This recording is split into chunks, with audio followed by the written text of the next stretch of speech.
Keep these Okay. people waiting.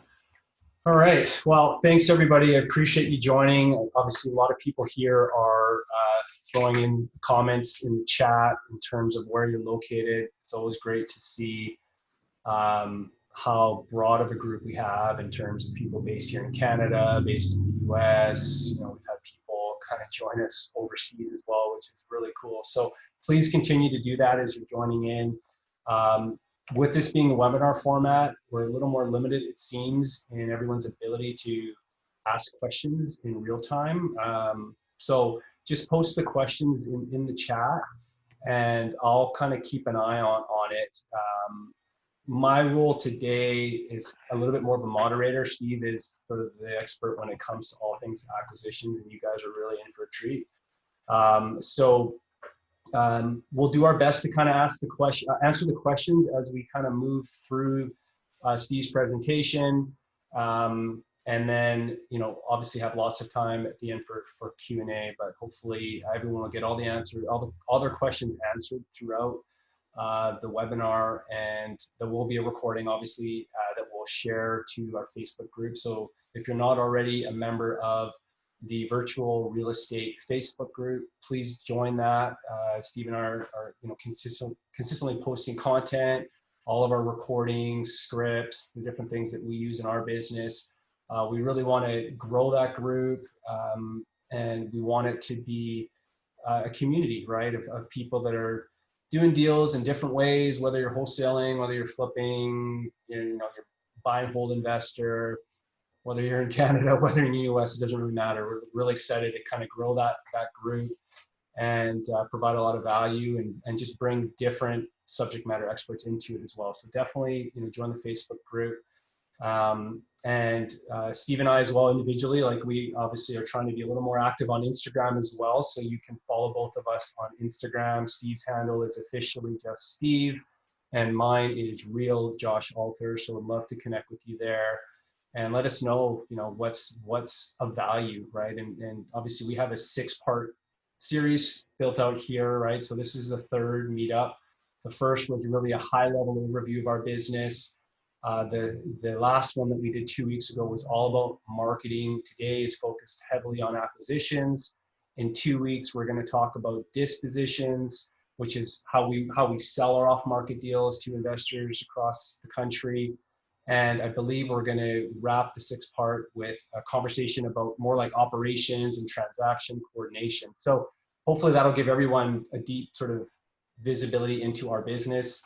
And we're really grateful to have you here. So maybe before we kind of dive in, for those people that are new to the group, just a really quick intro. Steve and I, best friends. I think I can say that. It's like family. We've known each other for over 15 years. We started Tallbridge Investments just over 5 years ago, based here in Vancouver, Canada. And almost immediately, we made a commitment to move into the US and to build a virtual wholesale business. And for those that maybe don't know what wholesaling is, we effectively market direct to homeowners, and we contract their property with the intention of remarketing and assigning it to a network of investors that we work with. And these investors are typically cash buyers, so people that are looking for off-market.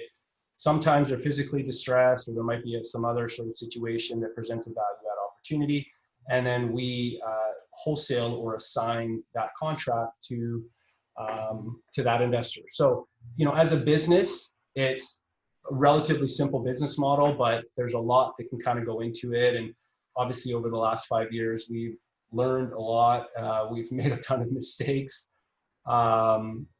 But, I think from the very beginning, we had a really clear vision around what we were trying to create. And it was really sort of founded in this idea of building a legacy for our families. That's really kind of at our core. And everybody that works on our team today embodies that.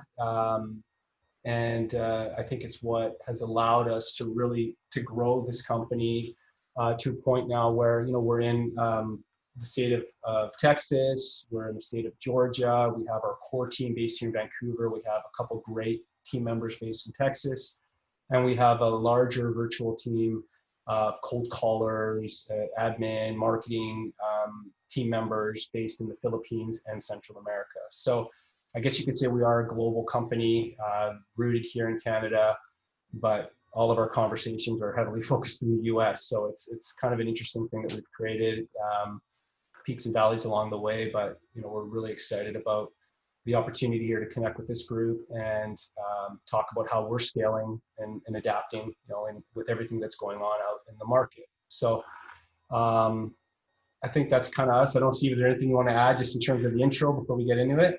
No, man. I mean, it's one of those things where, we look back at, the last like 5, 6, 7 years. However, I think it's like 6 years. I may be inflating that a bit, but I mean, yeah, like we've come across some like, some crazy stuff, right? In terms of our business and just, where we're at now. I don't think either of us kind of envision, the things that we're doing. And you can't when you're starting, right? That's just the thing, but it's just a matter of getting going and getting started. And, taking like literally, it's like some days it's like putting just one foot in front of another and just kind of seeing where it takes you.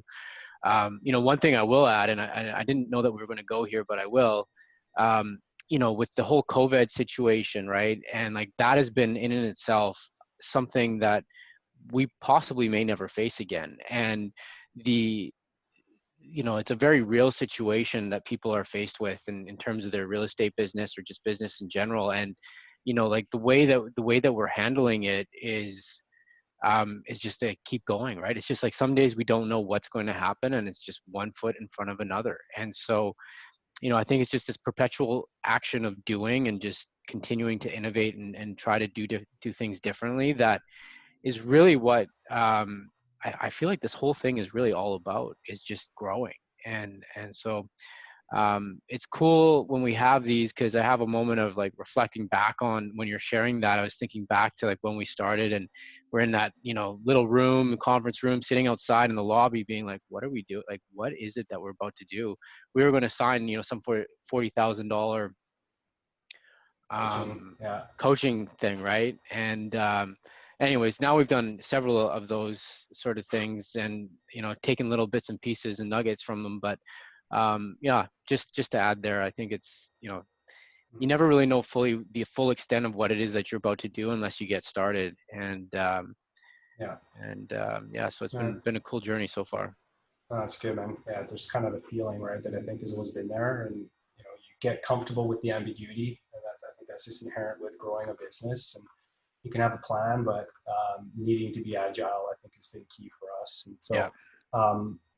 That's awesome, Steve. And then I think the one point that you made there too, just to really emphasize, I think for us, one of the things that has really been consistent from the start is that we have always sought out a really strong group of influencers, mentors, coaches, masterminds. Like that has, from the very beginning, was something that we intentionally went out and invested in.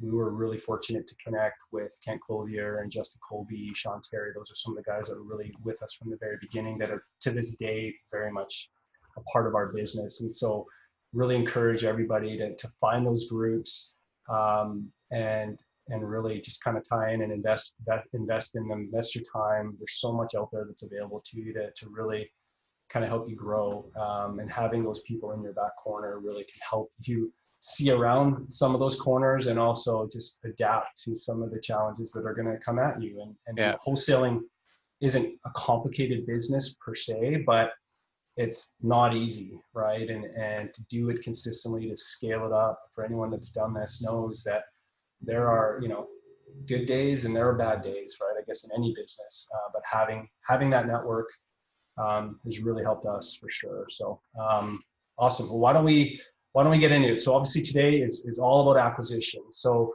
we're going to break down, some of the systems that we use to manage our business, and then we're going to kind of get into, I guess maybe, our philosophy around acquisitions and how we work with sellers. And then Steve is going to go really into like inbound, outbound, working with sellers, some of the different tips and tricks and tactics that he uses with our acquisition team.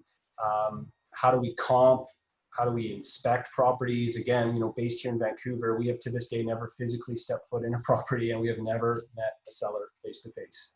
And so it can be done.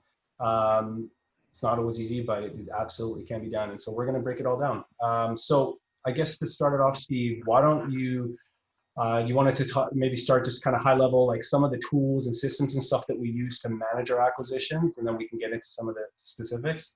Yeah, no, absolutely. And there was just some people were asking if Mm. this is streaming right now. Is, It doesn't seem to be happening. No, is unfortunately. there is there something there where you can click, like it should say maybe stop stream and then restart it again? I've tried it like multiple times. Are you not able to do it from your end? No, unless you make me a uh, Let's see if I can. switch my thing. Just yeah, some people are asking here right now, so I'm just Yeah, I'm going to make you co-host here. okay. Hey, you should be co-host. Has that opened up your? Um, Not yet. Anyways, we'll figure it out maybe. Yeah, Hide co-host. now you're the host. So does that help? Okay. Oh, there we go. I got it. Okay. So live on Facebook. Okay. Sorry, everyone. But yeah, so while we're doing this, share on my timeline, share it in a group. Okay, group name. Just bear with me. The virtual. There we are. Next. All right. Hopefully we get that going here. Okay, so systems, right? That's what we were talking about. What do we have in Yep. place? Well, I guess, starting off, trying to cater to all the different, people in various, degrees of where you're at. What we started off with, Josh, was like quite literally, it was, uh, there we go. I think we're good. Go live. Add a title. Let's just go live. We'll just go live. Acquisitions. Okay, sorry for this delay. Anyways, so what we started doing is literally just with our phones, right? And we just manually dial, we'd have marketing going out, and we talked about marketing yesterday, and the calls would come in. And I remember getting so excited um, when, when a call would come in, and then at the same time be absolutely terrified that a call was coming in. So, one of the things that we've gotten better at over the time is just adjusting and getting uncomfortable with these, sorts of things, right? So, what we do today, though, is quite different, and I wish we would have had this in place when we were doing it. But basically, what we have in place now is a full, automated dialer, which basically allows for our team to plug into our lead sources that come through different channels, cold calling, market, direct mail, pay-per-click, and they all kind of go into this one system. And based on, the weighting of the lead and how valid or whatever they are, valid interested leads. So valid interested leads are leads that have been pre-screened by our cold call team, and then they go in. Sorry, I'm getting confused by this other monitor here. There. Um, those are leads that come through our cold call team, and they're a higher priority, and all this other stuff that we have.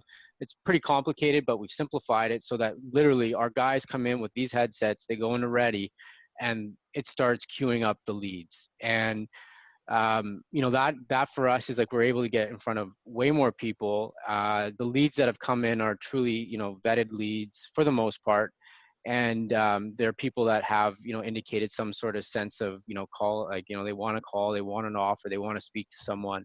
So from our perspective now, we're dealing with, warmer type leads. So that's been a huge change in our business that we made back in November, I think. And it's all tied. Josh, you're actually probably better at talking about the systems than I am at this stage, but the Podio system that we have is our CRM. Yeah. It integrates with ZenCall. ZenCall um, Is our dialer platform. is a Yeah. dialer platform that we use. So really, like, the idea here is that we're wanting to take away the manual side of the sales, the acquisitions. And I've been doing sales now for about 15 years. And one of the things that always got me was, where do you start in your day, and how do so we've taken a lot of that guesswork out, and really just, focused on getting in front of people and having those conversations. And and so yeah, our systems are pretty cool. I don't know how we'd share those with you all, but it's something that, if you're interested in learning more about the systems that we use, let us know. If you're looking to scale your business, I'd say ZenCall. Josh, when would you say a good time would be to implement ZenCall? Yeah, like well, I think part of it depends on the size of your team, but I would say you definitely would want to be bringing in, several hundred leads a week, for you to justify kind of making that implementation. I think the kind of the first step as it relates to like doing an effective job of acquisitions is having some form of a system to manage the leads, right? So we've pretty much consistently used a version of Podio since the very beginning. It's pretty well known out there. And that is kind of like the backbone of our marketing and acquisitions, from a sales perspective. So having some form of a CRM to manage your leads is going to be really important to keep tabs. I know some people that have, use spreadsheets and things like that to get started, and that's fine. It's better than nothing. But we quickly found, as the leads start to come in, ensuring that the follow-up was happening, that you could track, the progression of a lead through the pipeline. Having some sort of a system is really, really helpful. And there are a lot of great sort of like off-the-shelf solutions out there, where if you're like a one-man shop, go and subscribe on like a monthly fee and have a CRM that has a lot of the automation built into it, which is really great. So you don't get caught up in this like big customization. But definitely ZenCall is kind of like the evolution of our acquisition process. And it's really only the last 6 months where we've had that. Up until that point, it was, our acquisitions team working out of Podio, relying on tasks and reminders and some of the automation around like follow-up that we had to do the job. Now, to Steve's point, we've scaled that so that I can take a lot of the thinking out of it, so that our acquisition guys can really just focus on talking to, motivated, qualified leads. And that's kind of been the goal for us for a while. So yeah, I mean, that's great. And like one of the things here that we've done over time, and this is over time, right? And I always like to talk about this because oftentimes, and we get caught in this too, hey Josh, like you look at what someone else is doing, you're like, oh my gosh, like let's do Yeah. that. And you don't see everything that's happened behind the scenes to get that person to that particular stage. So the reason why I think it's important that like ZenCall is a great tool for a company like Josh said, where you're getting several hundred leads coming through. We have a cold call team who is fantastic, and I think maybe some of them might be joining us here later, but if not, they'll see it later. They're fantastic. Like we have, daily calls with them, or bi-weekly calls with them, and they do a great job of screening people. But you don't have to go there yet, right? So the idea here is just getting in front of people, no matter what stage of business you're at, that your business is in, and getting that phone to ring. So last week we covered marketing, and now we're going to go into acquisitions. And so, kind of just again, if you have any questions about our systems, let us know, and we'll be happy to give you the information that we have and connect you with the people that you want to be connected with. But going into acquisitions and sales, I think, Josh, one thing we talk a lot about is just preparation, right? And it's, it starts, it's weird, right? Because it's like almost every day is like a game day, I think. And we Yeah. both played sports, and it's like, I look at my mornings now and it's like, man, I'm preparing for the game every single day. And it starts with my morning routine, and it starts with the workout, and then it starts with getting my mindset right. And really what that is preparation. And I want to play full out. I want to play max out every day, and some days are better than others. And some days it's on, some days it's off, right? That's going to happen, but I try my best every single day to get in that zone, right? To get in the flow state that a lot of people talk about. And really what's key there is consistency and preparing. And the same thing goes with acquisitions. And one of the things that I often talk about in terms of sales is just an art of communication, right? And that's all it really is you're communicating with another human being.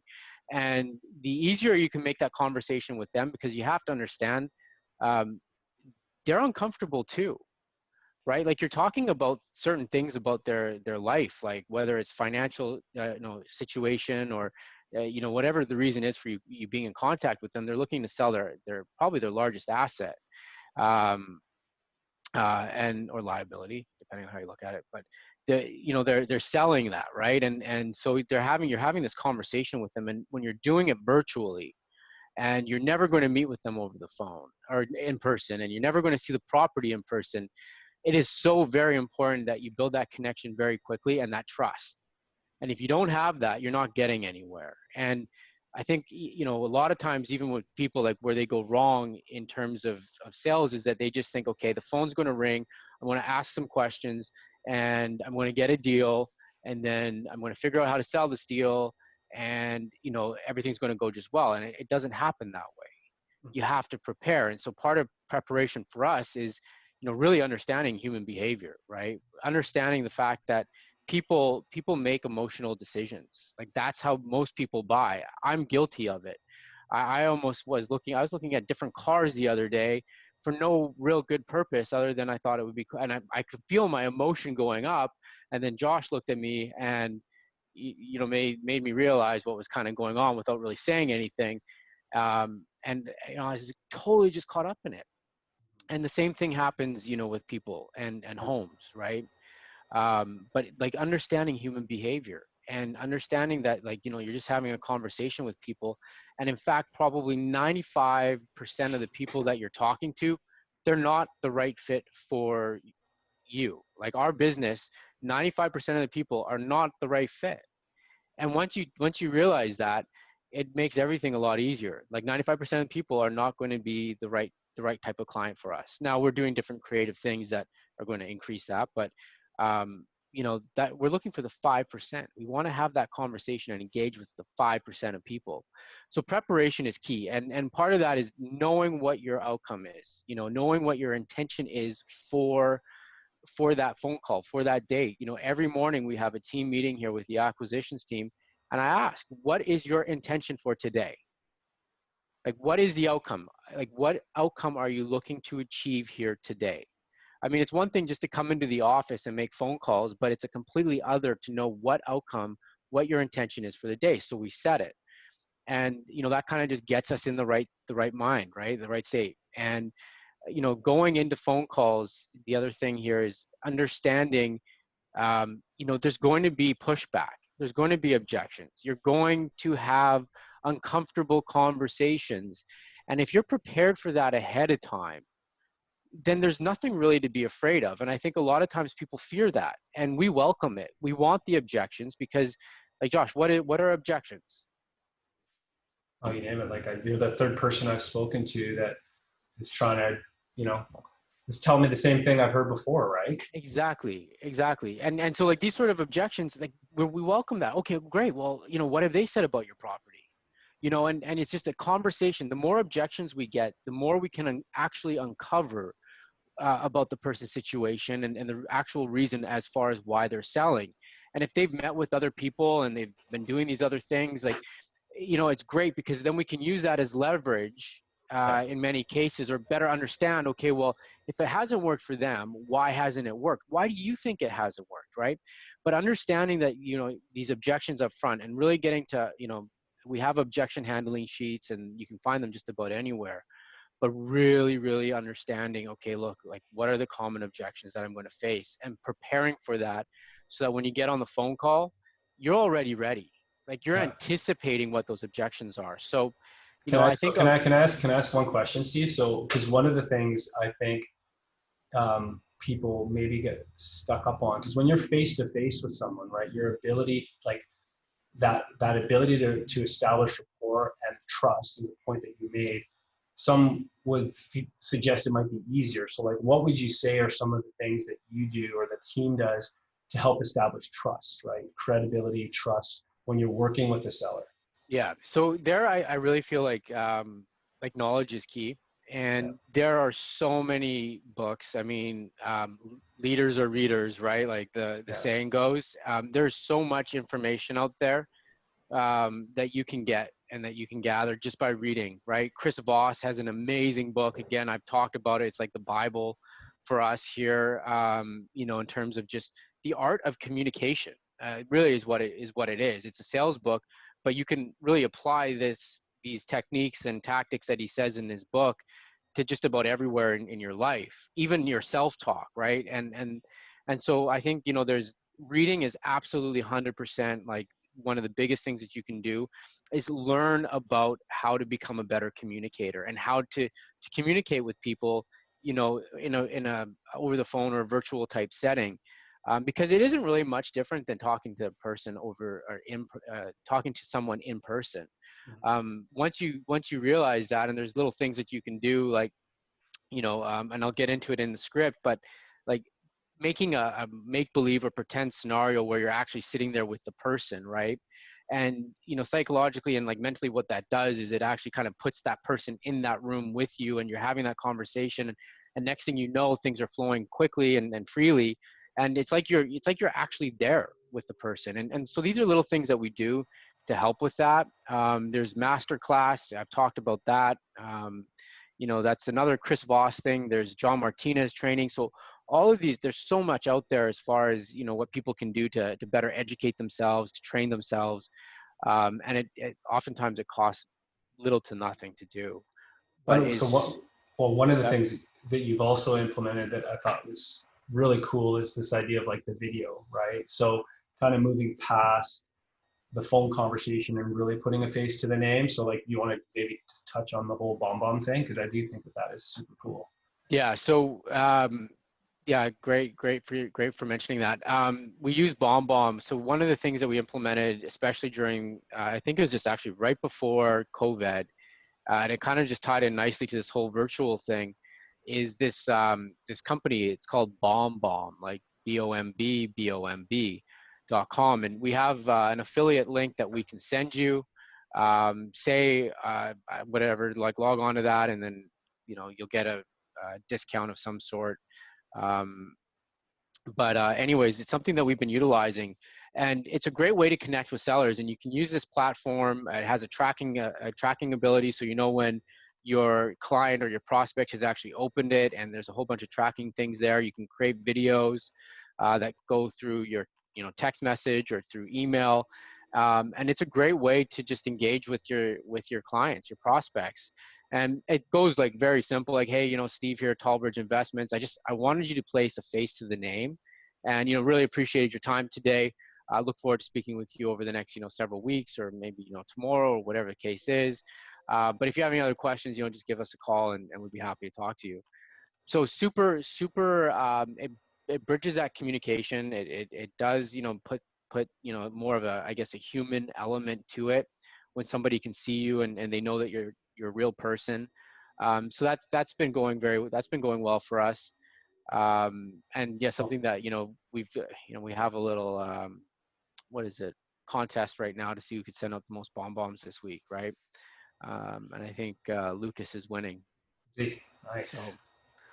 That's yeah. awesome. Well, it's just like little things like that that I've really kind of admired about Steve and how he's trying to innovate from an acquisition perspective, because you're seeing more and more people kind of make this transition or try to make the transition to virtual. And so finding ways that you can, I guess, recreate that face to face is huge, right? And it, again, doing it to start is probably a little uncomfortable, Steve, I would imagine. I know for the guys, there's a bit of resistance, but then they start to do it, and your ability to leverage that for like follow up and perhaps like pushing a deal through that Yeah. process.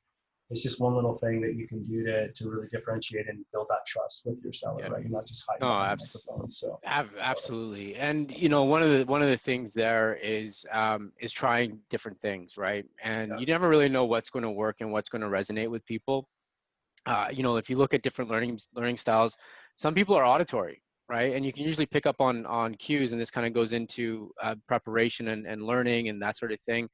Someone that uses their language, in their language, it's like, I hear you, versus someone that's like, I see you, or these little cues will tell you the way that the person learns, right? And so when someone starts using visual type references, it means that they're a visual learner, and they probably would really benefit from a video, because then they're putting a visual cue to what you're saying. Someone who's auditory, or someone, yeah, that learns best that way, like they're going to be more of someone that will listen, and they'll take more pauses, and they'll take time to process. So I mean, all these little things that you can learn, it's fascinating. There's books out there. I mean, you can look at um, let's see, like Michael Burnoff, right? Michael Burnoff is one of our coaches that we had very early on, helped us with a lot of mindset stuff, and really focuses on communication, and he was huge influencing us. So like there's so much out there that you can get, um, and yeah, I mean the videos are also very key. Yeah. Uh, So do you want to maybe just touch a bit on behavior? Because I know there's a couple of things that you right. do and that I've recently accepted, and I'm now starting to implement it on the disco Uh, side from I know Chris you're Voss. you're So you're you're you're resistant. Steve was pushing me on this for a little while. I was like, oh, okay, sounds pretty good. And then I actually started going through this master class, which most people maybe know about it. It's like an online portal for education, and they profile all these really cool, successful entrepreneurs and Yeah, yeah. So why don't you talk about that? yeah, Because it's yeah. Well, simple concept, but amazing. master class, it's like I can't remember how much it's not a lot of money, but there's Yeah, so much there, like useful stuff there. I mean, Bob Iger, yeah. the previous CEO of Disneyland, I love that one. Just hearing Mm-hmm. how he takes risks, like go big, right? And some of the risks he took. And then Chris Voss, I can't say enough about him. But he has a master class as well, and it's just the way that he articulates what he's doing and the way that he communicates with people and the subtleties is just amazing. But yeah, human behavior, right? And you have to understand this. Again, people buy with emotion, so you really need to connect with that emotion and understand that everyone has a desired outcome. Sometimes they don't know it. Most people don't know it, and they'll say the first thing that comes to their mind when it comes to needing to sell a property. Why are you selling your property? Or what are you looking to get? Well, I'm just looking to get the best price. I mean, how many times have we heard that? If you can meet my number, well, I'll sell to you today. Well, that's not good enough for us, because like that doesn't do anything. Like, we're looking for people who are going to play the game with us, right? We want people who are actually serious about selling. And most people say it's price is the reason, and the thing that they're wanting the most out of the property. But as you start getting into it and using these techniques, you'll find that price is not the most important thing. Most of the time, price is not the most important thing. It's just this automated response that people are used to giving, right? Because they get asked that question. You're not the first person they've spoken to about their property.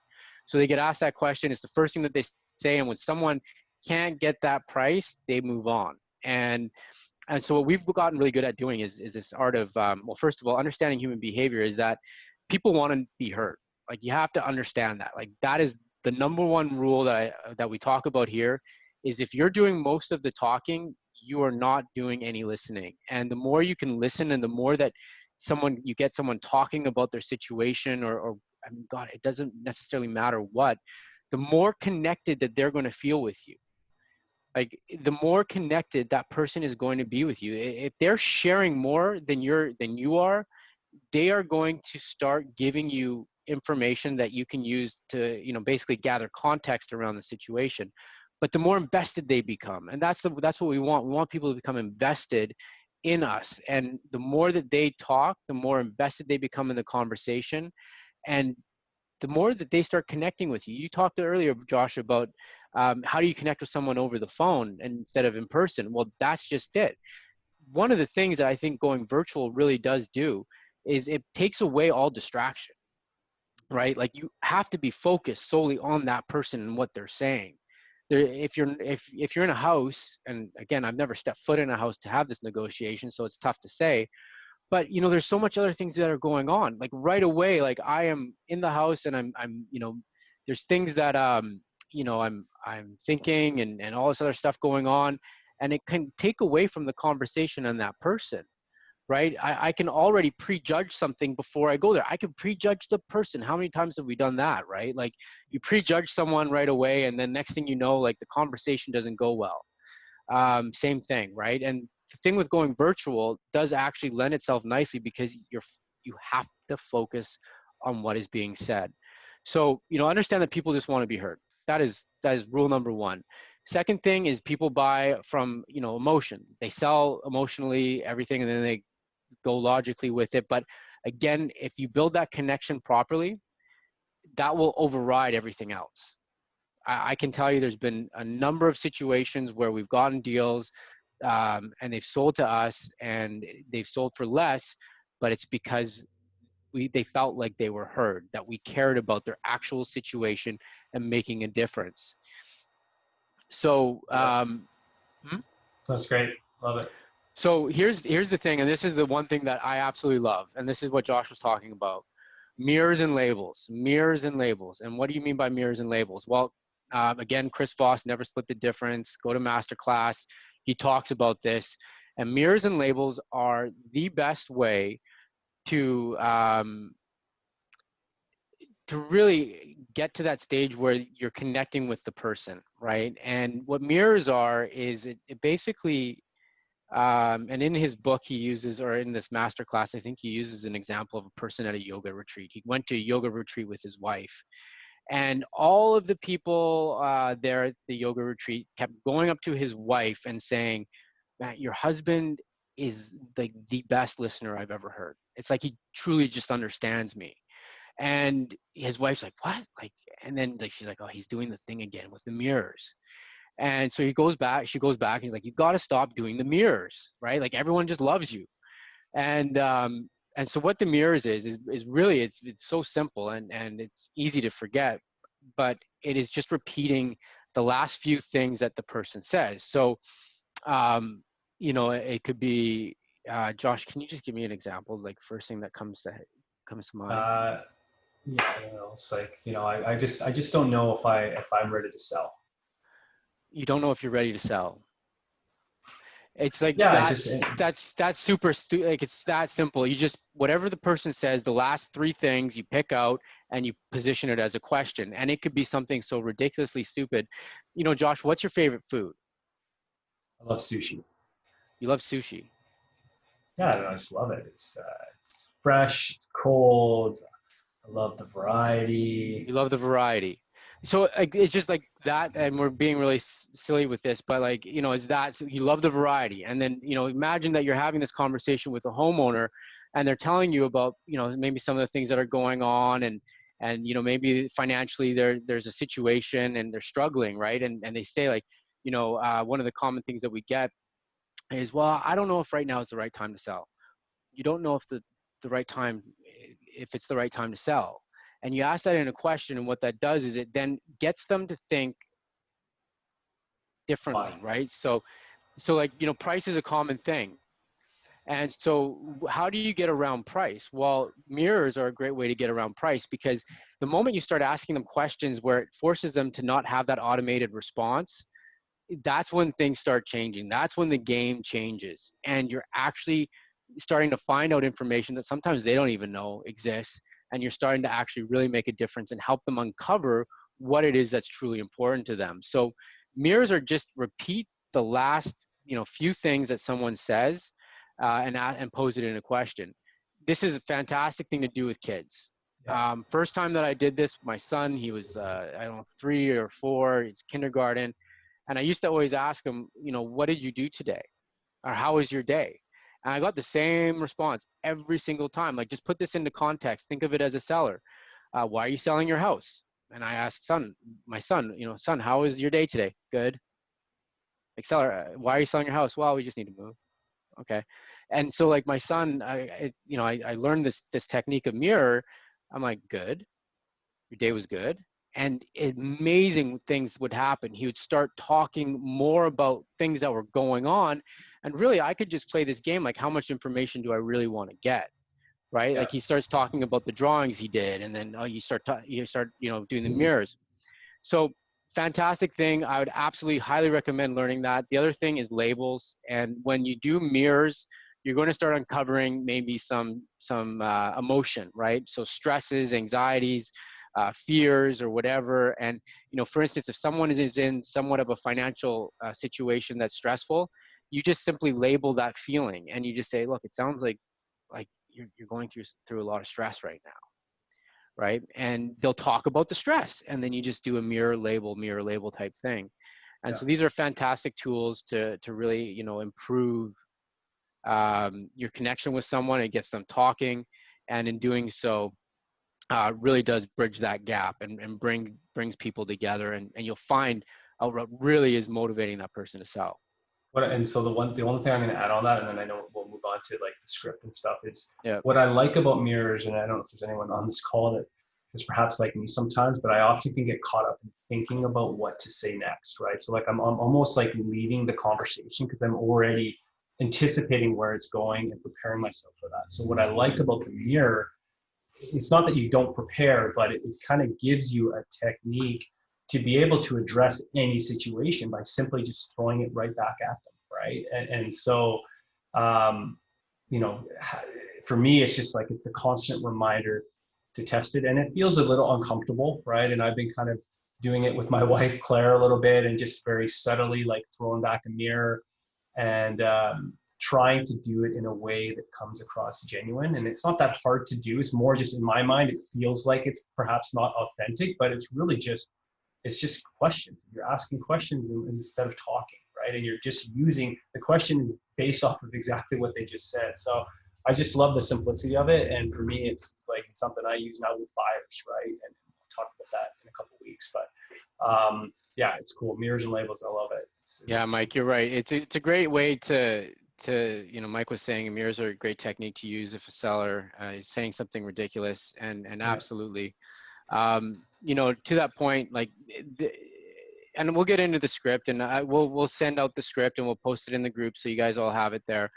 But one of the things that this is actually probably more important than the script. Okay, so like, just to be very clear, like, understanding this is going to help with everything else, and it's really going to set the tone and the stage for the script, the conversation, the communication, the connection, all of that stuff.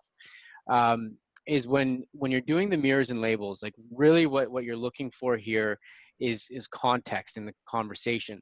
And oftentimes I feel like communication happens, and I don't know how many, I'm guilty of this, like, I've gotten into, you know, arguments, or frustrated with someone because what I'm saying and what they're hearing are two different things. Okay, so like, you talk about your wife, and maybe there's an argument of some sort, a healthy one, of course, but normally what happens there is there's different needs and wants, and they're not being communicated effectively, so that the person hearing it is hearing something different, and there's a break in communication. Well, same thing goes here. And what mirrors do, especially in those moments of frustration with the seller who's being ridiculous, what it does is it alleviates that frustration, and it helps you better understand. Maybe they just heard you wrong. Okay, maybe whatever it is that you just said, they, based off some previous thing, maybe it's the three other wholesalers that they worked with, just put you in that category, and now everything that they're hearing is what they said, and not what you're saying. And by mirroring and labeling them, you're actually bringing them back to the conversation now, and you're having the conversation. You're both on equal playing ground. And I find that's the biggest part in communication, right? Is making sure that you're both having the same conversation. And if you're not, then something's going to be out of sync. The other thing is that you have to understand is that there's people that are logical, okay? And oftentimes logical people are going to be someone that needs some time to think, right? And when they're thinking, for instance, and I'm using logical people as an example, you have to allow them that time to think. And what mirrors and labels do is it's going to get them to think a little bit differently than, Josh, you mentioned it, and this is what made me think of it, is they may already be thinking about, what they're going to say next, okay? And what mirrors do is it asks them a question that is going to stop that. It's like a pattern interrupt. They're going to stop that train of thought. They're going to go from the future thought to present moment, and then they're going to start thinking about, okay, well, what needs to happen next? And how am I going to answer this question? So, people who have, are more logical or analytical, I guess, they are going to need this more than anyone sometimes, because it helps them bring them back to this moment and gets them to answer certain questions based on exactly what's going on right now. So, awesome. um, Love it. anyways, super important. That's great. I love Yeah, this stuff. So, no, that's good. It's good. All right. So why don't we get into like the actual script and the process of closing a deal? And I know Carlos had a question about, explaining our process for actually locking up and doing everything virtual. So I think it's a good fit for this part of the conversation. So yeah. why don't we kind of go through that? Carlos, you should get a lot of the answers in terms of like how do we actually get to the point of executing a contract. If there's like specifics in terms of like the mechanics of sending contracts and all that stuff, those are real quick questions. I know you had a question around like taking pictures and all that. We can also address that kind of just through our process, but I'll let Steve's going to kind of spend a few minutes here, go through the actual script, Yeah. and then some of the specifics on, how do we actually close the deal. So can you see my screen? Yeah. Does it show Yeah. the script there? Okay. I Yes. wasn't going to do this, and I'll be quick with it. So Josh, please keep me Yeah. going. Yeah. But I think it's important. Again, we're going to post this here. This is, just an iteration of our script. Take from it what you like. But basically, what we try to do is we try to set the stage, right? And part of it is wanting to set the agenda. And again, for our business, a lot of the calls that we're getting are somewhat warm, but this could go either way. So I'm just going to go with what we have here. So basically, first thing is be excited, be confident, be assumptive. And the thing with confidence is that preparation helps with that. So the more or better prepared you are going into the call and knowing your outcome, the better you're going to be at actually handling these phone calls. So first thing that we do is hey, it's Steve from calling from Tallbridge, or hi, Steve here from Tallbridge Investments. I'm one of the senior buying specialists here. Your file came across my desk from one of our junior associates regarding your property at whatever street. Um, and basically what we do is like, yeah, okay, the conversation starts going, and yep, no, that's my property. Or sometimes they're like, never call me again. So we're like, okay, yeah, no problem, we won't call you again. Other times it's just like, okay, yeah, that's my property. So we set the stage. Setting the stage is important, because what we're doing is we're looking for these little micro yeses, and we're trying to start getting the person engaged, right? So we want to start answering questions before they actually come up. And so typically the people that, and just going in the script here, I'm going to paraphrase, but great, yeah, typically the people who that call us, they want to know a little bit more about who we are, what we do, how much we can offer them on their property, those kinds of things. Do you have those same types of questions? Yes. So that's like a micro yes. Okay, well, firstly, and now I'm just going to answer their questions before they actually ever ask them. Firstly, we're a real estate company, investment company. We work with a group of investors. We buy in as-is condition, all cash, and close within your time frame. So nothing really earth-shattering here. Like, a lot of people use this, they say this, sometimes in a few little days. But it's important to cover this, right? Just to start. No hidden fees, real estate commissions, and we pay all closing costs. Makes sense. Most important part is that you're looking for the second micro agreement there, which is make sense. And once they say yes, okay, great. So here's our process. It's very simple. I just need to ask you some basic questions about your property so that we can go ahead and evaluate the area right here on our computer. We don't actually say that, but we can evaluate the property right here, and I can see what I can offer you. Total time, is usually about 5 to 7 minutes. So I can just find out a little bit more about your property, ask you, a few questions about your situation, and then we can go from there. Okay, great. And then after that, we'll go through your options. We have a couple of different options, solutions for you that, if a cash offer isn't the right solution, there's other things that we can explore. But if at any stage, and this is important here, if at any stage, I don't know if I can do this. Yeah. Yep. If at any stage, you feel like we're not a right fit, like I always use a joke, like I try to be funny here, which usually isn't that funny, but like you don't like me or something I say, just let me know. What we can do there is we can go back and try and fix where I went wrong. Or at the end of the day, if it's just no, you don't like me, then that's okay too. And then, so the reason why we say that, and it's important because what it does is it starts to lower the guard, right? It makes it okay for someone to say no. And oftentimes I feel like that's where a lot of the resistance is because you want to give the person options. And if they feel like they have no out, then they're going to be a little bit more guarded in their communication with you.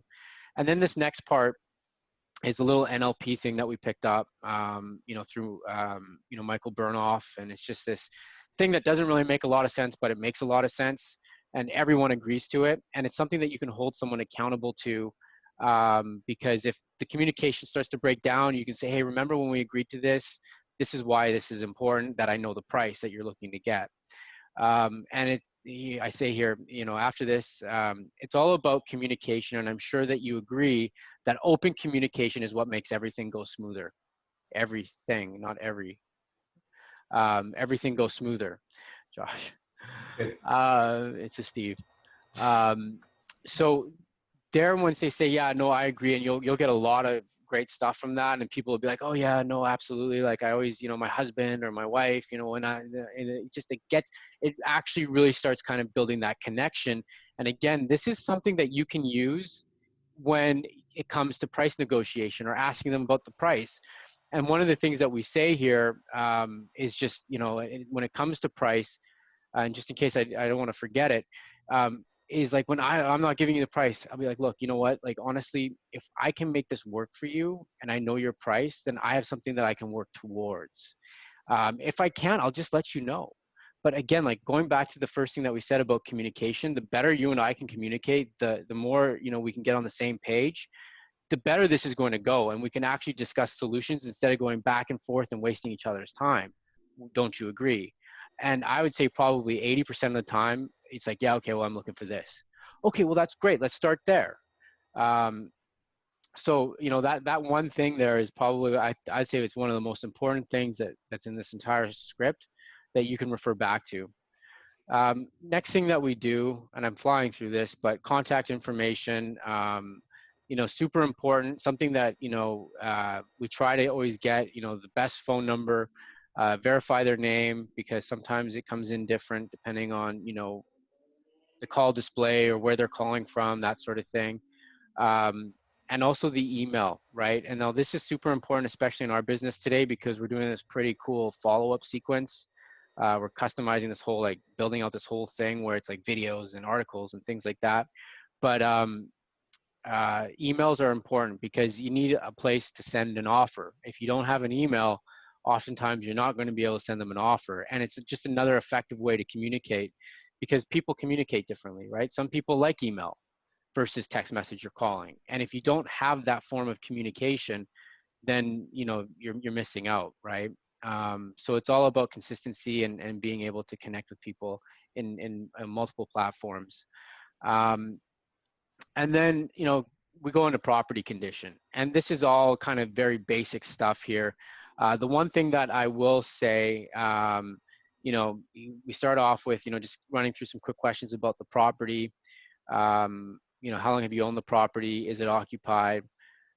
Two first questions, obviously, we want to try and see, by how long have they owned the property, just get a general idea of perhaps how much equity could be in it. If someone's owned it for 15 years, there's a chance that there's some equity, also some deferred maintenance, those sorts of things.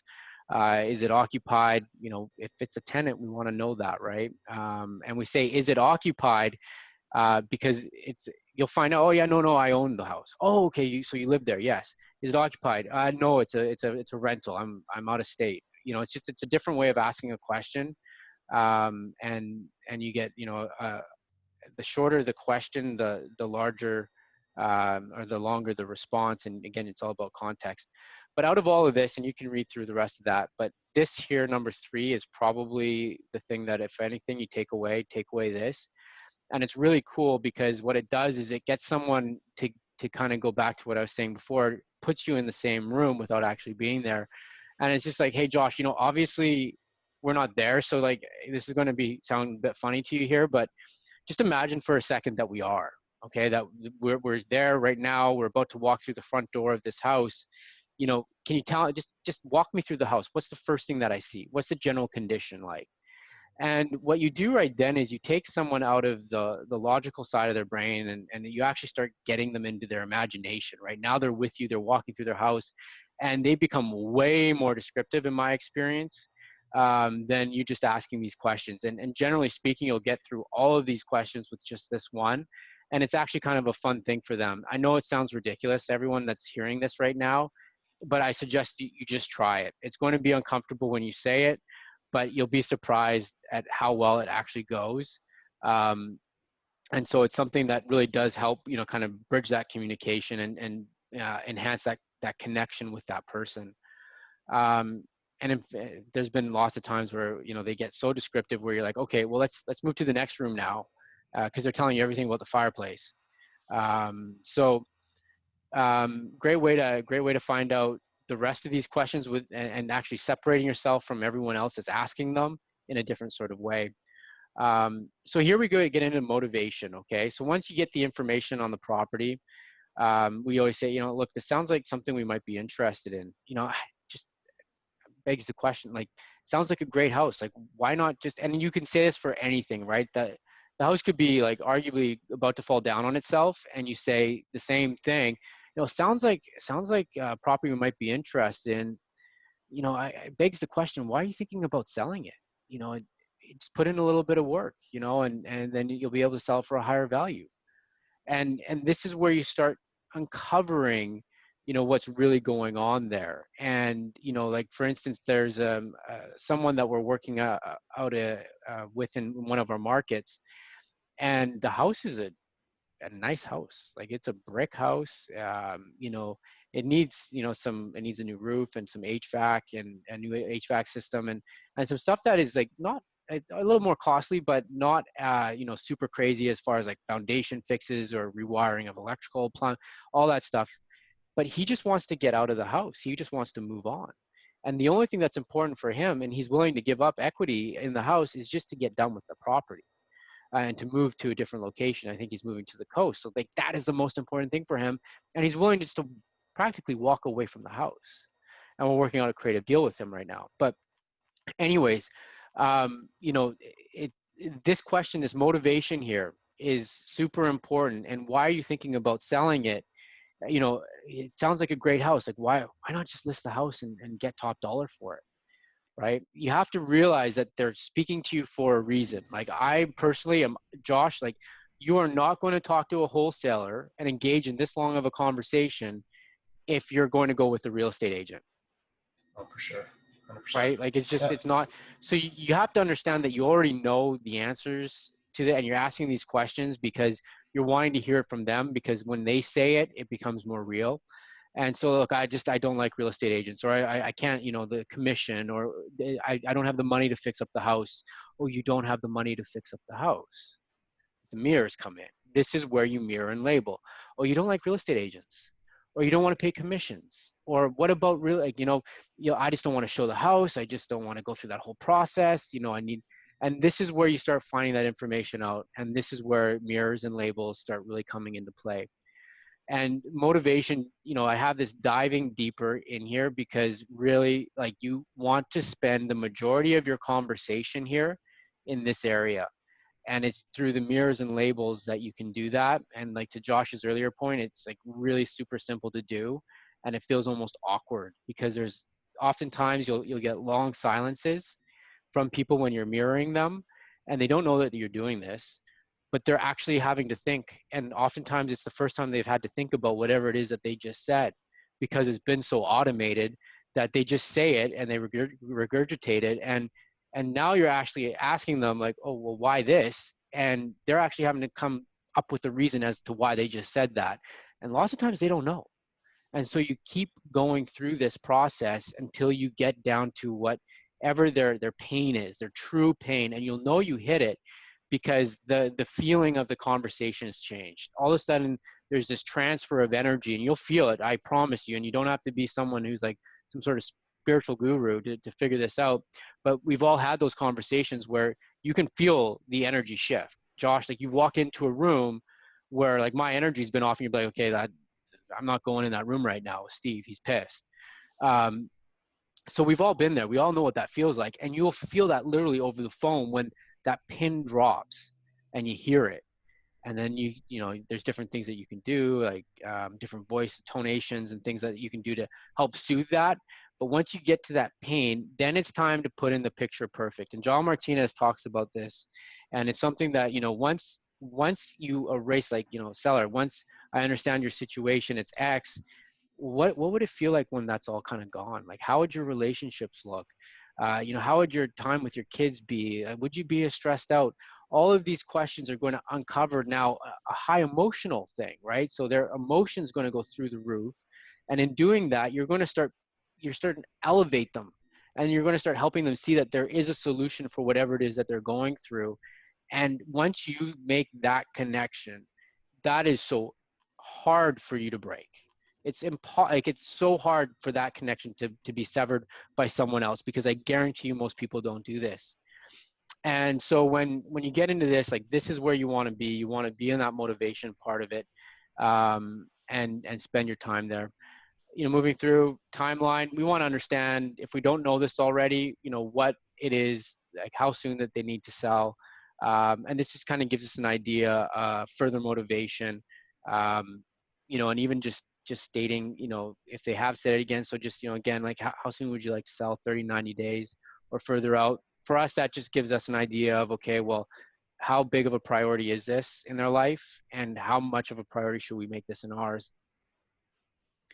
And then we go into Mount Ode. How much, if we buy the property, will we need to pay off any taxes, liens, or mortgage?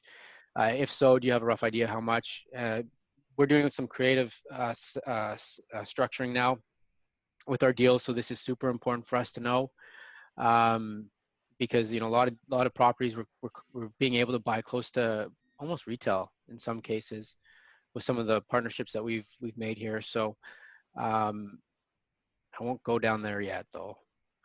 Oh, Anyways, home value. So here's where we go into comping property. Okay, so as now we've got this information, we've got let me now like, look, Josh, I'm just going to go, I'm going to bring up, our MLS system here, or the system that we use to evaluate properties.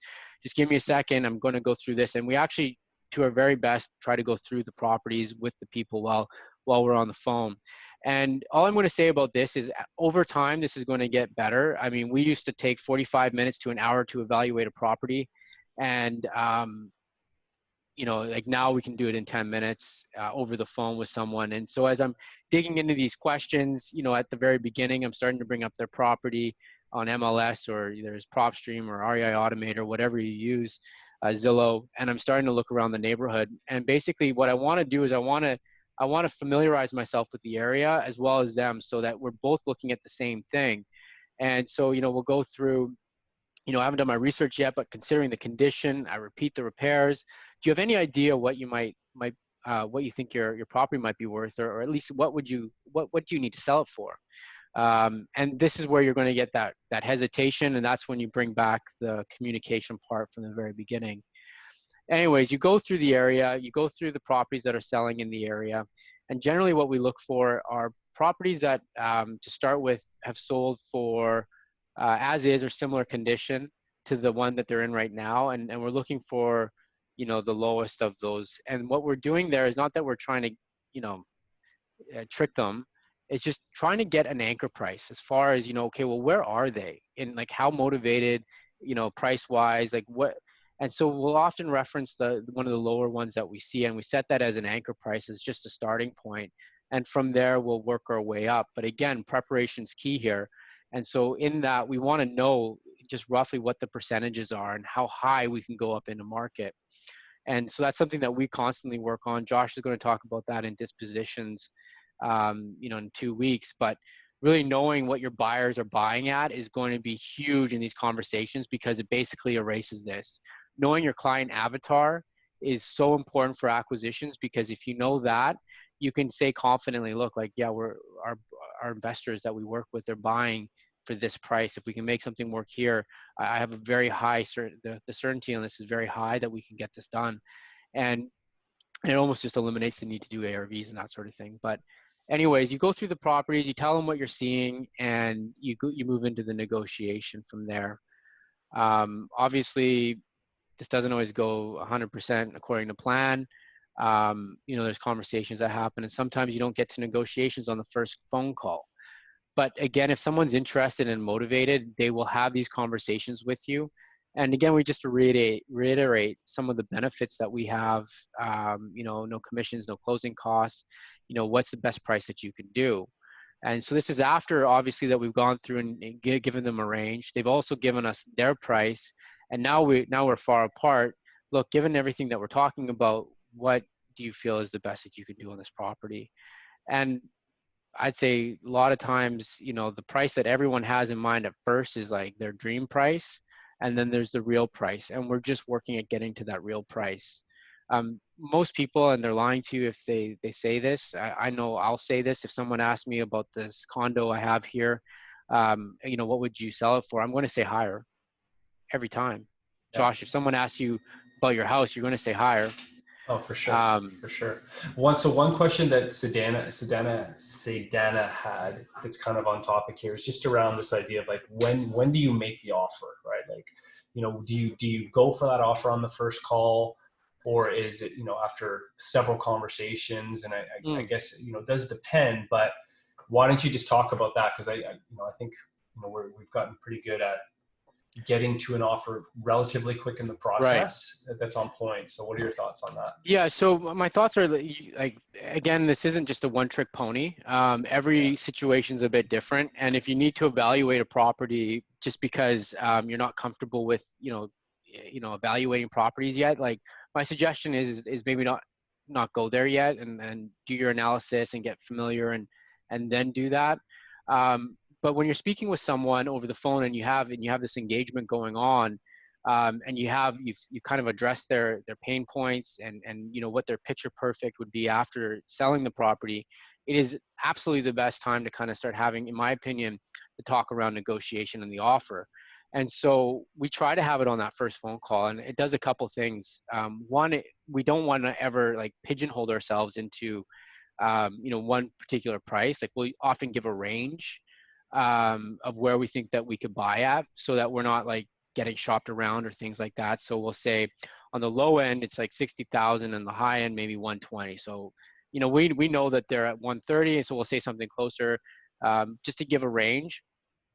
But there's been times where we've had the offer, we've presented the offer, it works for them, because we've done an effective job at actually addressing what's really going on. And they're at that stage now where they're so excited to actually be done with whatever the situation is, that they're willing to go forward with it. And it makes sense, and it's actually going to benefit them, and they can see, like, the light at the end of the tunnel if it's a distress situation or something that they need to get out of. And um, and they're ready to go. They don't want to talk to anyone else. Like that's what they say. I don't want to talk to anyone else. Like so we ask the question at the very end here. Deciding factor. Um, where is it here? Perfect. Okay, so we go marination. Anyways, we ask them a question about, like, look, given that we've agreed to this price now, is there any other things, any other deciding factors that would prevent you from moving forward with this offer today? And that's where you'll get any sort of hidden objections. But there's nothing wrong with going for it, right? And oftentimes I think people believe, it's a past belief or something, that like, hey, how is someone going to sell me their house without actually, again, physically ever meeting them in person? They haven't seen the house, and and they're going to just sell it to me.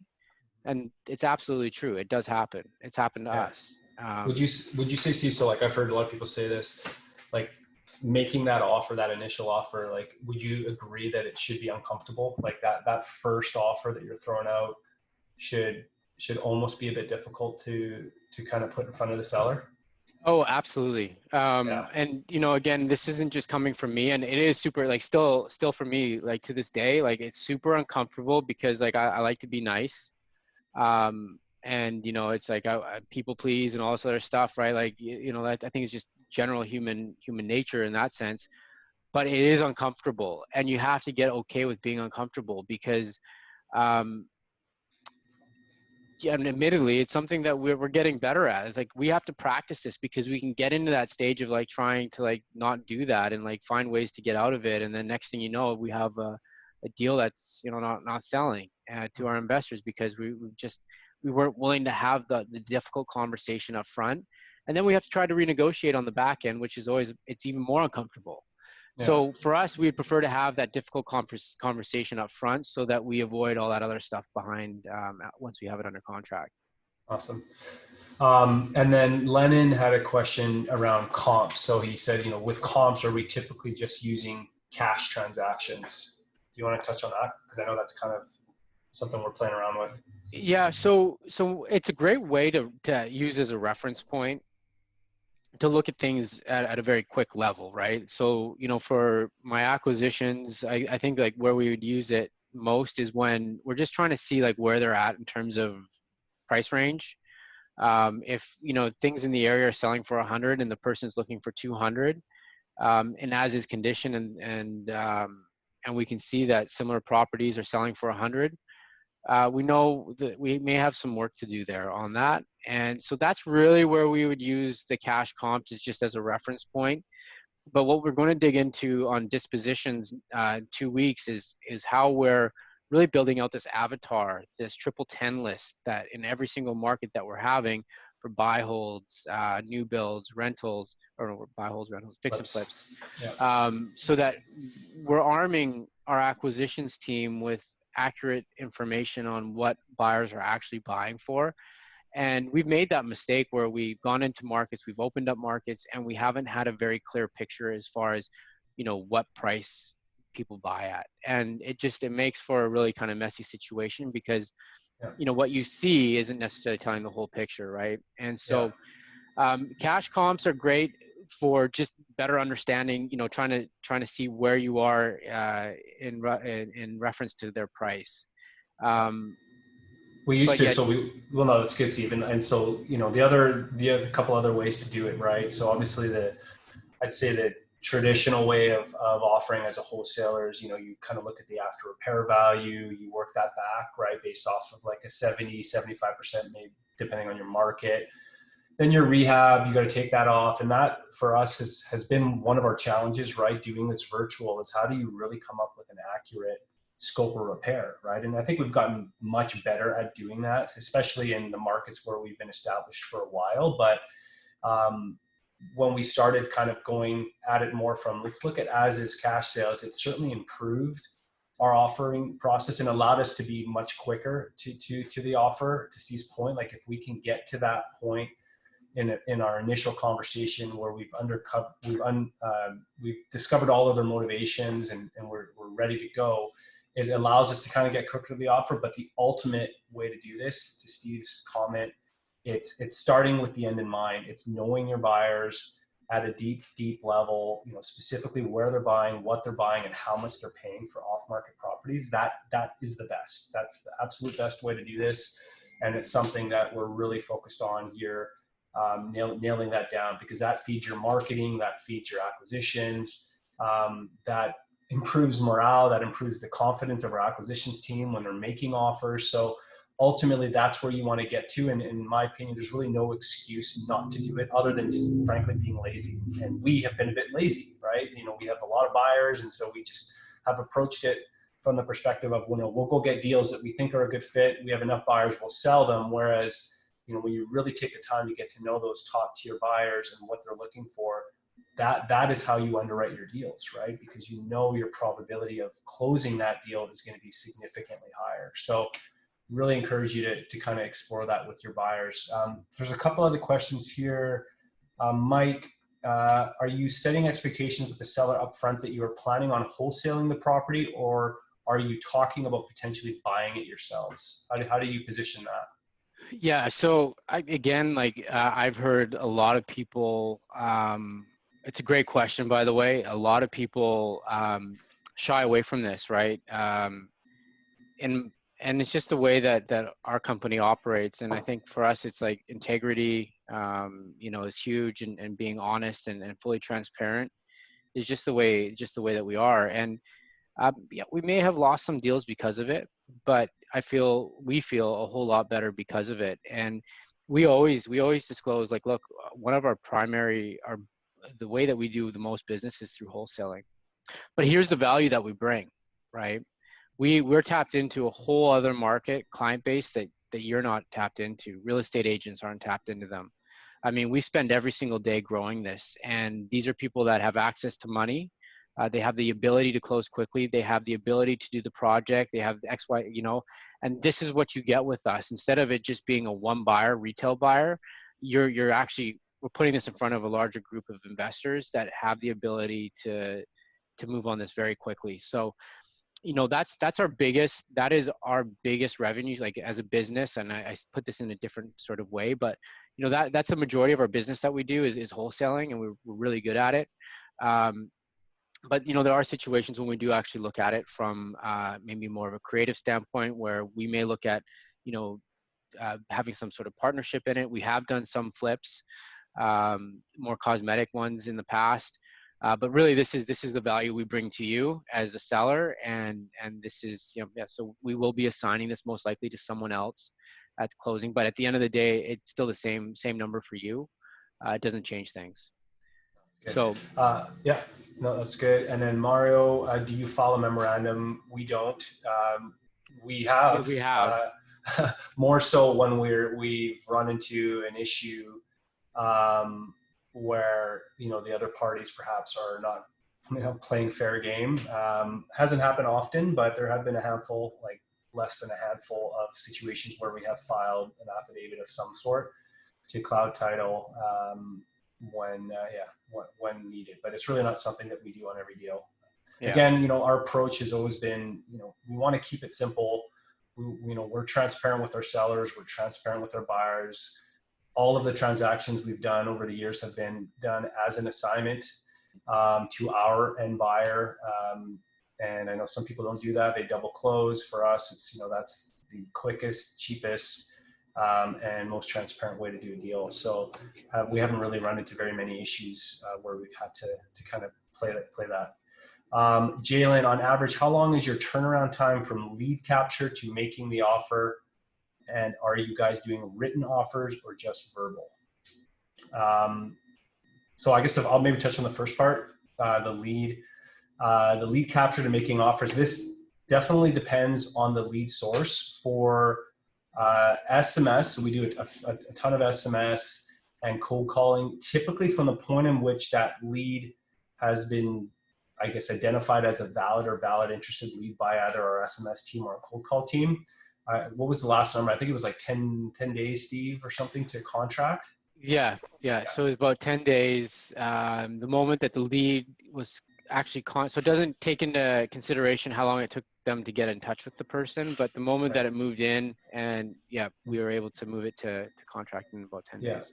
Direct mail, though, is our experience has been a much longer funnel. I don't actually have that exact number, but I would guess it's probably more like between 30 and 90 days would probably be the conversion of a direct mail lead. So hopefully that answers Jalen's questions. And are you doing written offers? Yeah. Are you doing written offers or just verbal? It depends, right? We have like a letter of intent that we can send out. It's certainly something that I think we play around with. Right now it's over the phone. Like if it's someone that is truly wanting to sell and they want to work with us, then we send them the offer. Otherwise it's verbal. What we find is depending, and you'll know this, like we know this, like beforehand, depending on the level of engagement from someone, usually you'll be able to tell, what they're actually really looking for. And if someone isn't, like, here's the thing, and this is something that someone told me a long time ago. You want to work with people that want to work with you, right? And oftentimes, like, people who aren't willing to communicate or to like go through the process with you, they're actually not going to be your client. Like, they're not going to want to work with you. And so you go through all this stuff, and oftentimes, like, we all get the people that are like heated on the phone, like, oh look, like you're like the fourth guy that talked to me, like it's this, like send me an offer. And like I'll be like, whoa, wait a minute here, like we're not just anyone, okay? So like we're actually, this is the company, this is what we do. If you're not willing to have this conversation with me so that I can better understand your situation and your property, we're never going to get anywhere. So like we may as well just not even bother. And like literally we have that conversation a lot. And sometimes you're like, yeah, screw off. But then like oftentimes too, like we get people that are like, okay, yeah, look, like, yeah, Yeah. and that just shows another level of commitment. They come in hot, right? And then as soon as you can kind of disalarm that, it's huge. Yeah. That's great. Mauro, you had a question here about buyers and how to build a list virtual. We're definitely, like 2 weeks from now, I'm going to go real deep into how we do that. The second part of your question, should you build a buyer's list before starting to market for sellers? I would say absolutely. in reality, I think it's going to happen in parallel, right? You're going to be, because both sides of the business take time to develop, right? Whether it's seller leads or buyer relationships. But I would strongly encourage you to start getting out there and networking either on Facebook or LinkedIn, Craigslist posts, things like that, to start getting in front of buyers. Because that, again, especially if you're spending money to market for seller leads, you want to make sure you're spending your money in the right place. And really the only way to do that is by knowing your buyers. There's different hacks and stuff online to gain information, but nothing beats talking to a buyer and finding out exactly what they're looking for, where they're buying. So would definitely encourage you to do that. But I'm going to go into all that in 2 weeks, which should give you a ton of information. Also, Heim just joined, Steve, just as a heads up, which is awesome. For anybody that doesn't see that now that makes me scared. Now I'm so yeah, Heim is one of the I remember meeting Heim. So Heim is based in San Francisco, the Bay Area. He's the virtual real estate guy, I believe is his Facebook and Instagram. Definitely check Heim out. Beautiful man, family man. He embodies this whole idea. He embodies this whole idea of like the lifestyle and stuff that is really important to all of us. So obviously honored that he's joined us here, which is super cool. yeah. Vera, since you're not doing a double close, does your buyer pay you a percentage for finding the deal? So technically it's not a percentage, right? So the way that the transaction happens, we sign a property for say 100K. When we remarket that deal out to our investors, we build our fee into the price, right? So it may be 110K, right? And so when it goes to the closing table, after we've assigned it, the buyer brings 110K to the closing table, of which 100K goes to the seller, and then the balance comes to us. So that's primarily how we make our money. It's just a straight assignment, and it's all handled through title, right? So we open up all of our deals, escrow, money is deposited, and we have a transaction coordinator on our team who manages the whole process. So that's how we make our money. Again, we're not agents. We're not making a commission. It's a fee basically that's baked into the price that we sell it at. A bunch of questions coming through here, and then I think we're going to go into just some of the logistics around taking pictures and stuff. Are you seeing the questions, Steve? Well, yeah. So there's the Q&A and then there's the chat. Yeah, I got them both. Yeah, so I've been covering the chat. I'm going to look at the Q&A now. So Jeff, my weakness now in acquisitions has been the price negotiation after I give an offer range. And also a bit on selecting the offer range in the first place. I think we've kind of touched a bit on that in terms of comping. This reminds me of one thing, and all I can think of now is Heim's on this call. I'm just kidding, Heim. But anyways, the one thing about this, and this is the big thing about negotiation, and I think it's super important. And once you understand this, everything's going to become a lot easier. And it's this: you can't. If someone's going to sell to you, they're going to sell to you. If someone is not going to sell their property, they're not going to sell their property. There's nothing that you can do to force someone to sell their property. And so, like, if someone is, this goes back to, and Jeff, kind of to what I was saying earlier.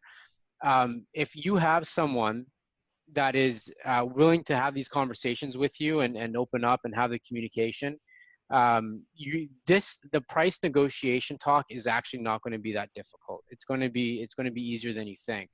The reason why it's difficult is because you're basically walking into someone's kitchen and you've never met the person before and you're telling them what to cook. And so, like, that's where things become challenging. When you actually have the conversation and you're talking to someone and you built that rapport and you have that connection, the price negotiation isn't difficult. It's like, how can we make this work, right? They're $30,000 off. Look, I really want to make this work. Here are the reasons why we need it at this price. How can we make this work? How can we come together on this? And you position it back to them. And again, just referencing, I think this is either a Chris Voss thing, but how can we make that work? All I have is this. Heim could probably talk to this. Is like, if all I have is $1 million, he's in San Francisco. If all I have is $1 million right now, how am I going to pay you 1.2? Right? And if you've done a good job of uncovering what their pain points are, $200,000 seems like a big gap, but whether it's 10, 20, 30, if you've done a good job of uncovering what's really going on there, they're going to start thinking about it, and you'll see it's not that big of a price negotiation. You just got to do it enough to become more comfortable with it. Awesome. Okay, Coral has a couple questions. I think we touched on the first one. Do you try to close on the first or second call, Steve? I guess it really depends on the situation. Depends on the situation, but I mean, if Yeah. someone's motivated, I don't want other people getting in front of them. Yeah. So we Yeah. try to close. And if they're uncomfortable with it and they want to see the contract, we'll do that, but we will just leave out the price. Okay. And then the second question is, how do you answer the objection? How are you going to give me an offer without seeing the property? Oh, we do this all the time. One of the things is like literally, if you put this into perspective, I mean, right now, it's easier than ever. Like with COVID and the restrictions and things that are happening, well, we've just gotten really good at it because of the situation, right? If we can get it at this price, like I've mentioned, and we have these investors that are buying at this price, it really becomes easy. It's like it's kind of like a one size fits all in this area, and if we can make it fit in this range, we feel confident and comfortable, with moving forward without seeing the house. We'll have an inspection period, an option period, a due diligence period, where we're going to come in and verify. But in order for it to be worth our time and our energy, our money, our resources, we want to know that you're also committed to us as well. And so that's why we want to put the contract in place first. Also very important to note, this is not different than anyone that sees the house, right? So you could also say, look, someone can go in and see your house, right? They could go in and see their house, but it doesn't change the fact most people are going to want to have that time, that due diligence period, that inspection period, to further evaluate the property. And still everything, could happen. They could find something's wrong with the property. They need it for all these different things happen in that period of time. Their financing could fall through. So like really what we're asking for here is 7-day or 10-day option or due diligence period so that we can just come in and verify. But given everything that you've told me and you've walked me through, we should be okay. That's great. All right, so we're at an hour and a half. Why don't we just touch maybe just on some of the mechanics around comping and inspecting properties? I know there's a couple things here, Steve, and then maybe any last questions that kind of come up, and we'll probably get to wrap it.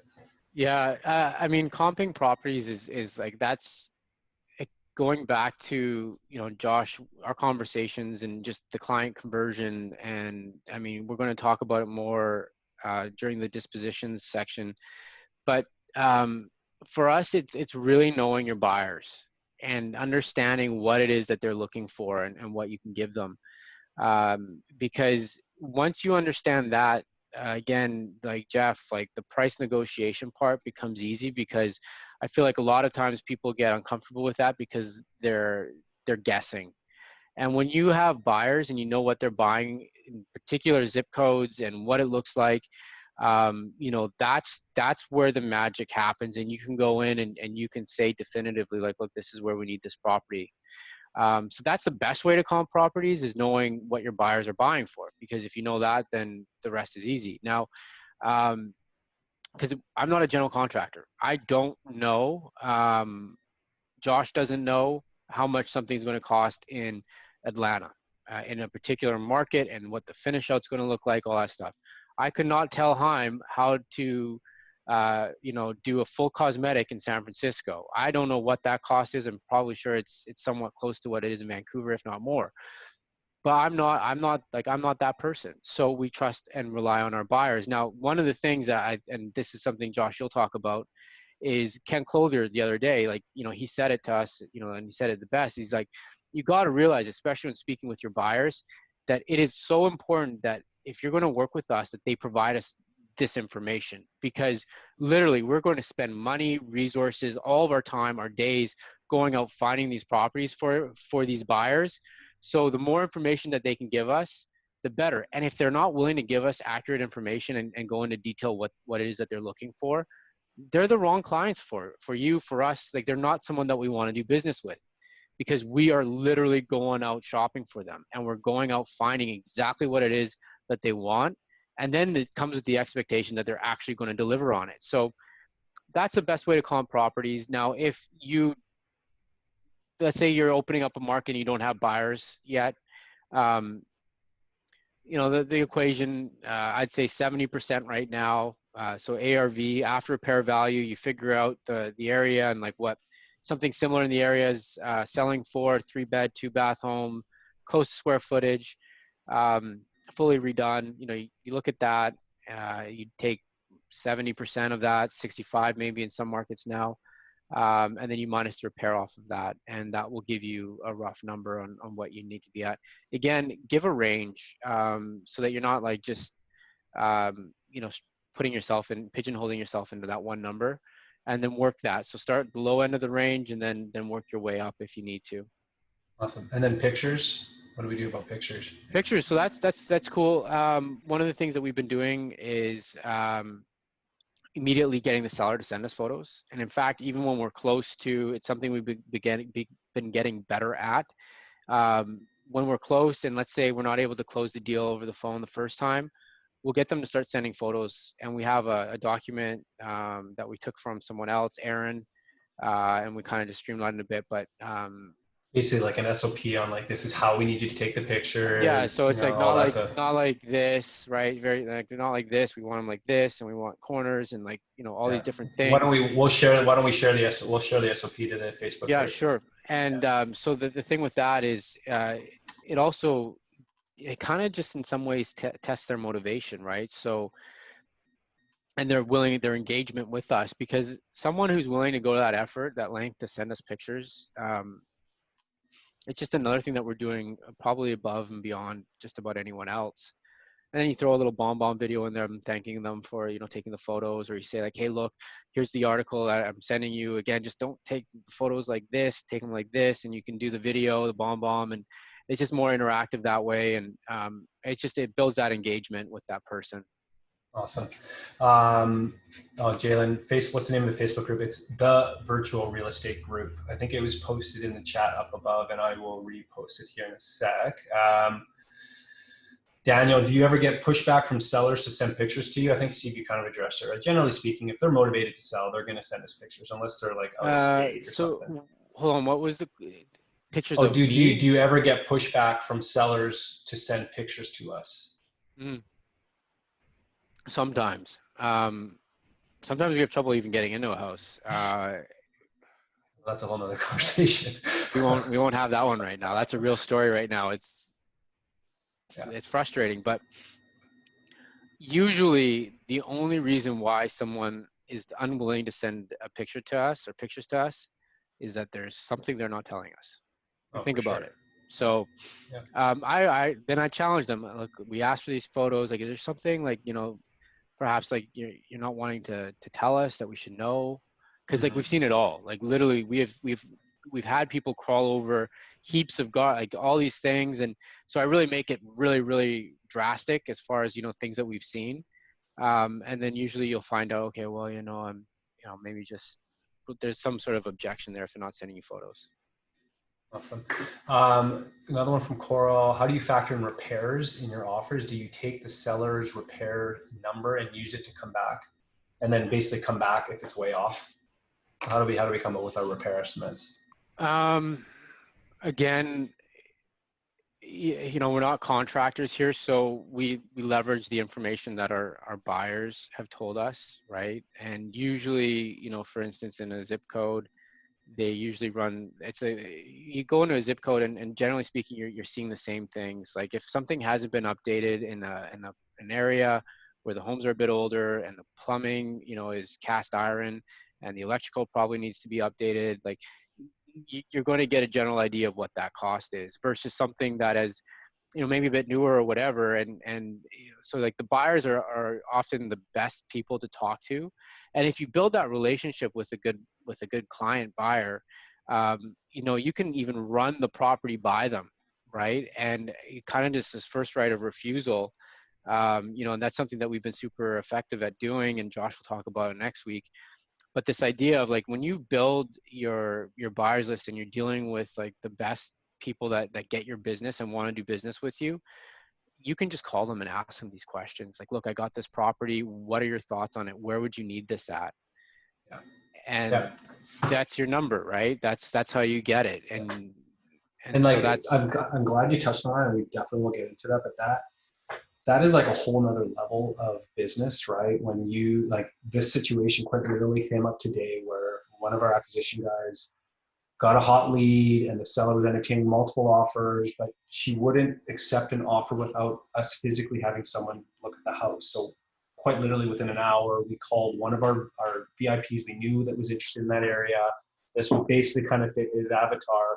And I was speaking to him. He was in the area. He physically went to the property. I was on the phone with him and he was walking through the home in real time. We were talking about the Oh yeah. numbers and stuff like that. Like it's just, that's fun, right? Like that is like you're not scrambling to find a buyer or scrambling to work a seller. We are being strategic and it's a relationship based business. So it takes time to kind of we're not there with all of our buyers, but certainly there's a handful in Austin, for example, Steve, that exactly that. Like we engage these buyers even before we have a contract in place, right? And so you can think about how much more powerful that is for you as a wholesaler when you already have the property signed or sold before you've signed it with the seller. Like that is that's a game changer, right? Yeah, So yeah, we'll get into that stuff. and that's happened. Like we're Yeah, closing on a property this week, which yeah, same exact, same exact thing. same. Yeah, cool.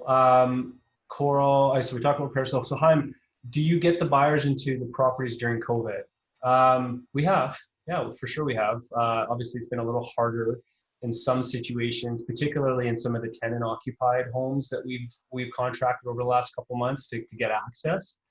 Less It's so it's because of it's and it's okay. delicate too, right? Yeah, Like it's a for very sure. delicate situation. So like one of the things, I mean, we've had to navigate, and it's Yeah, just like longer inspection periods or option or due diligence periods yeah, that start the moment that we're able to access the house, right? yeah. I don't know if we actually have that in the contract, It but it's is. No, something. no, no. It's just Yeah, it so is. we added this was our Sabrina, our transaction manager, recommended we do this because we were signing contracts with our typical 2 or 3 week option, but it would take us more than 2 weeks, in some cases longer, to actually get in because of everything that's been going on. So we added a provision that basically said that our option period commenced from the point of access. So it just gave us the flexibility we needed to ride it out. But yeah, it's been certainly more challenging, but generally speaking, we're able to get our people into most of our properties. We just have It's to not kind of it's not just coordinate it's and not just yeah, it's like one at a time kind of thing. and yeah, and you know yeah, everyone we talk to, first of all, if they're not comfortable with it, we don't push it on them.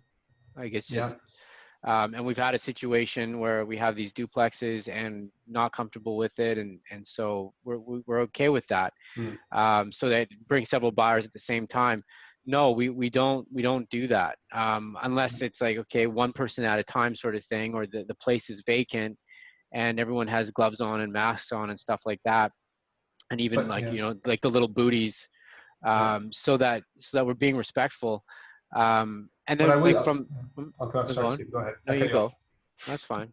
I'm used to it. I was going to say to Chaim's point there. Like generally speaking, we have never been one to kind of do the cattle call, right? And I know a lot of wholesalers, they'll bring, a dozen buyers through and a showing, and then it's like an auction or some sort of thing. That's, generally I would say, we will narrow down the buyers that we're bringing through. So we're almost kind of selling our buyers out of a deal and trying to get to that top 2 or 3 that have already, analyzed the deal. We have their offer subject to seeing the home. So they're effectively locked down for that deal, and then we'll coordinate access. In some cases, there might be a couple at the same time, or we might stack them in, say, half-hour intervals, and that has worked out pretty well for us. That's a really good point, Josh. And like I'd say that out of the deals, the recent ones that I can think of, it's been one person going through the house.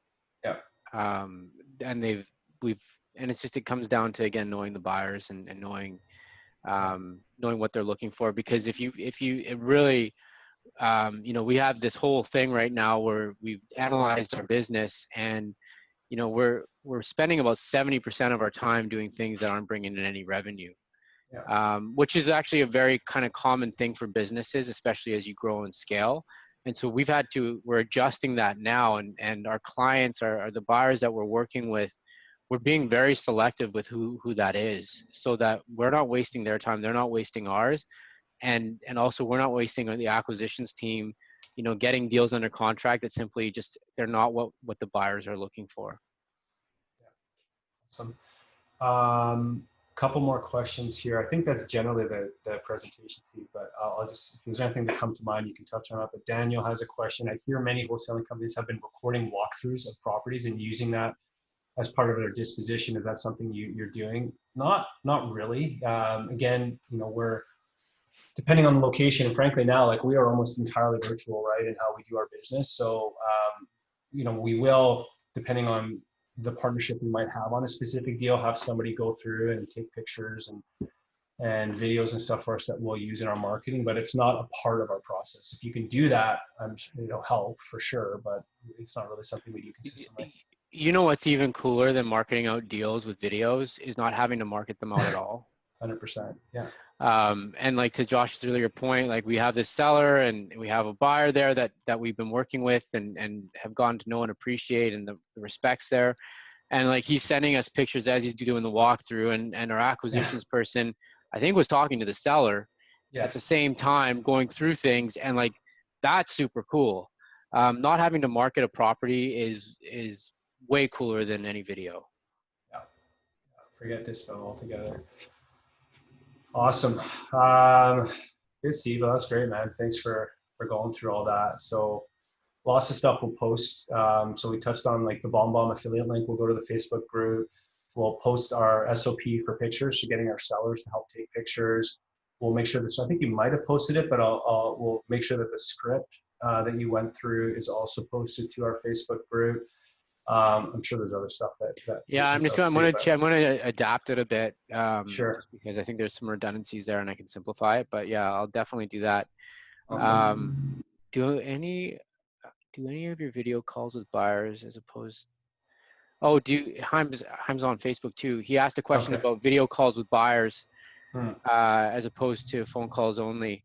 Yes, Um, I do. Yeah, we're doing that. So I've been doing a ton of, well, like a dozen or so over the last few weeks of actually getting on and doing Zoom calls with my buyers, especially new buyers that we're bringing in, to kind of, again, put the face to the name. So pushing for video as much as we possibly can. Is that the question?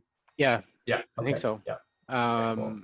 And then the other thing, that was, yeah. We have the recording time. Yeah, we'll post the recording to the Facebook group. The only other thing I want to talk about here very quickly, and I Mhm. like, especially for those that are doing this, and with everything that's gone on with COVID the last couple months, um, there's a lot of, I think, kind of sugar, like, I don't know, like, shine and show going on, like, oh, Sure. here's a check and stuff like that, of X, and I'm making all this money during this time.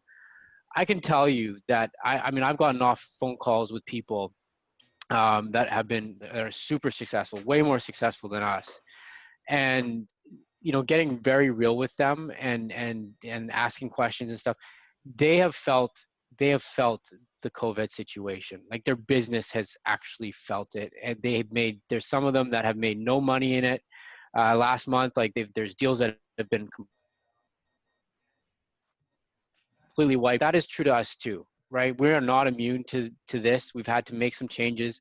I mean, it doesn't matter the dollar figure, but we lost money last month, because of deals falling apart. And I think it's super important to talk about this, because in this day of social media, it's very easy to post a fun picture of like success, but knowing like what you do in those times when things get really rough Mhm. and painful, and like learning from people like that, I think that is where we can all learn to inspire and lead each other, by being really true and honest, and then saying, yeah, man, like sometimes it's shitty, man, like last month was shit, hey, but we got through it, and like we're on a brink of having some really good months back to back, and that could change too. But at the end of the day, like, there's nothing, if you're struggling, or if you're having some challenges out there right now, or you're like, oh man, I'm the only one that lost money last month. That's not the case. And I think it's just important for everyone here to know, like, yeah, keeping it real, you got to keep it real. Like, if you're inflating what's actually really going on, and I see people posting checks, and I find out, like, okay, well, that check was from a deal from so long ago that actually just finally closed this month. you got to understand, like, and I'm a little envious of some of these checks that I'm seeing, but it's not all about that, right? Like, there's a lot more going on behind the scenes, as well. And we did not make money. Like, we lost deals fell through, and it was painful, right? It was painful, but we've done this enough now to know, like, there's just an opportunity here, and it's only going to make us stronger. So if you're feeling that way and you're not really sure what to do or anything like that, just know you're not alone.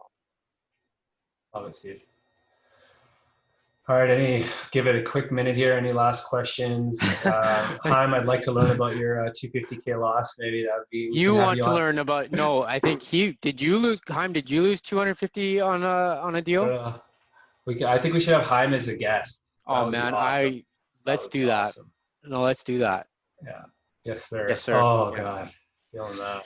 Yeah, so that hurts, Oh, right? But keeping it real. No, yeah, we'll have Chaim once we get through this little thing. Like, we'll get some people like Chaim on there, because he is someone that, like, if I think of you talked about it too, like, and yeah, we see it, but like, flying to Barcelona to take his kids to a soccer game, football yeah, match, like, yeah. freaking No, I love cool. it. No, that's great.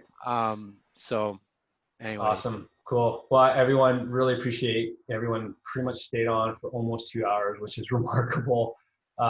Again, just grateful for having the opportunity here to talk with you. I think we'll kind of, I don't know, the webinar format maybe work, Steve. It's kind of a trade-off of not having people jump on the audio. So we'll see if we can fix that for the next call. But definitely the recording will get posted to the Facebook group. We'll push it out through the Meetup group as well. Any questions, throw them in the group. We're trying to, again, build a community and doing our best to kind of keep on top of those questions and connect people within our community here to help each other out. Other than that, yeah, I hope everyone does great here. We'll talk to you really soon. Steve, anything no, that's it, else? man. No? All right. Appreciate y'all. Okay. Thanks, everybody. We'll talk to you soon.